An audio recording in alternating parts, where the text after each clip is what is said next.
Hello friends, ఎలా ఉన్నారు అందరూ? మీరు చూస్తున్నది కడప షోరూమ్ ఫ్రెండ్స్. ఇక్కడైతే బండ్లు అయితే కుప్పలు కుప్పలుగా పడిండాయి. ఎవరికైనా కావాలంటే వెళ్ళి చూసుకోండి, కానీ మెకానిక్ని అయితే తీసుకుని వెళ్ళండి ఫ్రెండ్స్. మరోసారి చెప్తున్నా, మెకానిక్ని అయితే తీసుకువెళ్ళండి ఫ్రెండ్స్. బండ్లు అయితే చాలా ఉన్నాయి. మేమైతే ఇక్కడికి వచ్చేసి 241 అయితే కొనడానికి వెళ్ళాం ఫ్రెండ్స్. 241లు, 5245లు, మహేంద్రాలు, సోనాలికాలు అలాంటివి అయితే రకరకాలు అయితే ఉన్నాయి ఫ్రెండ్స్. ఈచర్ కూడా ఉంది. ఇక్కడ వీడియోలు చూస్తున్నారు కదా.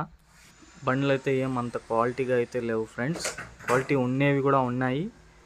ప్రైసెస్ విషయానికి వస్తే ఒక రకంగా ఉన్నాయి ఫ్రెండ్స్, పర్వాలేదు. కానీ మెకానిక్ని అయితే తీసుకువెళ్ళండి. దీని లొకేషన్ వచ్చేసి Kadapa friends, Kadapa toffee showroom. Manager number పెడదాము అని అడిగితే ఆయన వచ్చేసి వద్దు అని చెప్పాడు. మీకు ఇలాంటి షోరూమ్ వీడియోస్ మరెన్నో కావాలంటే దయచేసి సబ్స్క్రైబ్ చేసుకోండి ఫ్రెండ్స్.